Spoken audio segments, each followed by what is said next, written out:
السلام علیکم. یہ جی دیسی ریبٹ ہے, لوکل جو پاکستانی بریڈ ہوتی ہے, یہ وہ والے ریبٹ ہے. اور اس کے برعکس یہ جو ریبٹ ہے یہ نیوزی لینڈ وائٹ ہے.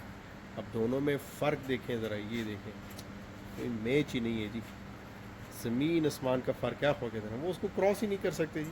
تو دیکھیں وہ ٹانگوں کے بیچ دونوں ریبٹ غائب ہو گئے. تو بریڈ کا بہت بڑا ایک رول ہوتا ہے ریبٹ میں. یعنی میں اس کی ایک دوسری مثال یہ پیش کرتا ہوں. ان کے جو کانوں کا سائز ظاہر ہے بیٹا ہوگا, ان کے یہ جو کانوں کا سائز ہے دیسی ریبٹ کا یا گنا وار کا, ان کے کانوں کا سائز دیکھیں بہت چھوٹا ہے. ٹھیک ہے جی. اب اس کی نسبت یہ ریبٹ دیکھیں, یہ ابھی بچے ہیں اور ماں کے ساتھ ہیں. وہ پاس میں ماں سو رہی ہے وہ والی, یہ اس کے پاس بچے ہیں. اب ان کا سائز دیکھیں اور ان کا سائز دیکھیں, تب بھی کوئی میچ ہی نہیں ہے. دارے بیٹا فوروڑا دا تو اس پہ. اب یہ دیکھیں دن بچے اور رو باسا. اب اس میں سے ایک بچہ نکالتے ہیں, وائٹ کلر بچے رو باسا دا واپس کی گیا. اب یہ بچہ دیکھیں, یہ بچہ ہے, یہ ابھی ماں کے ساتھ دودھ پی رہے جی. یہ دیکھیں یہ, اب یہ کمپیریزن آپ دیکھیں ذرا, دونوں میں کوئی میچ ہو ہی نہیں سکتا, سرے سے پاسبل ہی نہیں یہ میچ ہو. تو اس کی امپورٹنس اس لیے زیادہ ہے کہ یہ جو بچہ ہے یہ آلموسٹ ابھی ہوگا کو 45-50 دن کے آس پاس, اور 45-50 دن میں یہ تقریباً آلموسٹ 1300-1400 یا 1500 گرام کے آس پاس اس کا وزن ہوگا. اب یہ جو ہے اس کا وزن 1400-1500 کے آس پاس اس کا بھی ہوگا, لیکن اس کا جو ہے سائز بہت چھوٹا ہے اور عمر اس کی بہت زیادہ ہے. اب یہ دیکھیں یہ بیچارہ بہت جو ہے یعنی ہے چھوٹی بریڈ ہے نا, ان کا آپس میں کوئی میچ ہو ہی نہیں سکتا. لیکن بارہ دوبارہ کیا تھا, یہ دیکھیں گا, یہ دیکھیں, یہ بھی بچہ ہے چھوٹا, یہ بھی ماں کا دودھ پی رہا ہے, اس سے اٹھایا ہم نے. تو کوئی میچ ہی نہیں ہو سکتے ان کا نا. تو کہنے کا مقصد ہے کہ بریڈ کیسا رول پلے کرتی ہے کہ اسی سے آپ کی کامیابی یا ناکامی جڑی ہوتی ہے. اچھا, بہت سارے لوگ جو ہے وہ اکثر یہ بھی کرتے ہیں کہ یار نیوزی لینڈ وائٹ ہے تو بس یہ کافی ہے.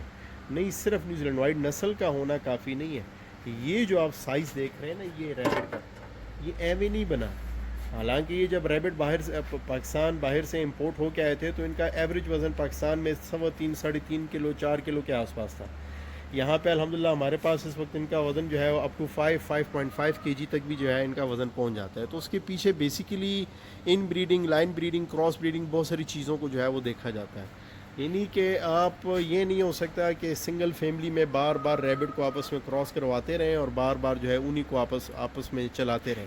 وہ ہوگا کیا کہ اس سے جو ہے وہ بریڈ جو ہے ٹوٹلی ڈسٹرب ہو جائے گی, خراب ہو جائے گی. وہ کبھی بھی اس طرح سے آؤٹر پرفارم کر ہی نہیں سکتے, کبھی بھی اس طرح سے رزلٹ جو ہے وہ نہیں دے سکتے. بہت سارے لوگ اس طرح بھی کرتے ہیں کہ یہ جو دیسی ریبٹ ہے اکثر اس کو نیوزی لینڈ وائٹ سے کراس کروانا, تو اگر آپ کراس کروا بھی لیں ان کو آپس میں تب بھی یہ, فار ایگزامپل یہ جو بریڈ ہے یہ اس کے 10 پوائنٹ ہے اور یہ والی جو بریڈ ہے اس کے پوائنٹ جو ہے وہ 100 ہیں, تو 10 اور 100 پوائنٹ والے ریبٹ کو آپس میں کراس کروائیں گے تو رزلٹ کو درمیانے لیول کا ہی آئے گا.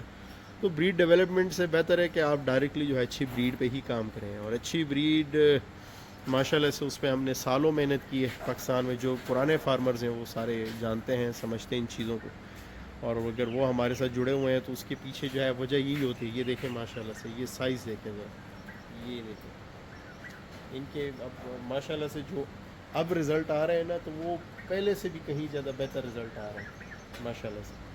تو بہرحال یہ ویڈیو بنانے کا مقصد یہ ہے کہ آپ کو تھوڑا سا ہم ایجوکیٹ کریں کہ جو دیسی ریبٹ ہیں وہ رول یا اس طرح سے رزلٹ آپ کو دے ہی نہیں سکتے جس طرح کا رزلٹ جو ہے وہ آپ کو دوسرے دے سکتے ہیں. جس طرح یہ دیکھیں, یہ چنچلا بریڈ ہے.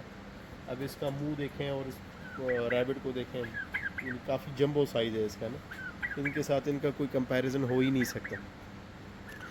جناب, ریبٹ فارمنگ شروع کرنے سے پہلے ان چیزوں پہ لازمی آپ نے ورک کرنا ہے, آپ نے سیکھنا ہے کہ صرف نسل جو ہے وہ کافی نہیں ہے.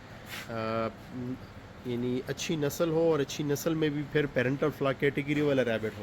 جیسے یہ بچہ آپ دیکھ رہے ہیں, یہ مارکیٹ میں اس طرح کا بچہ اکثر نارملی سیل ہو چکا ہوتا ہے. یہ ابھی تک ماں کا دودھ پی رہا ہے. وجہ کیا ہے کہ اس بچے نے آگے جا کے پیرنٹل فلاک کیٹیگری میں جانا ہے, یعنی اس نے بریڈنگ میں جانا ہے. جب بریڈنگ میں جانا ہے تو اس کی کوالٹی پہ کوئی کمپرومائز ہو ہی نہیں سکتا.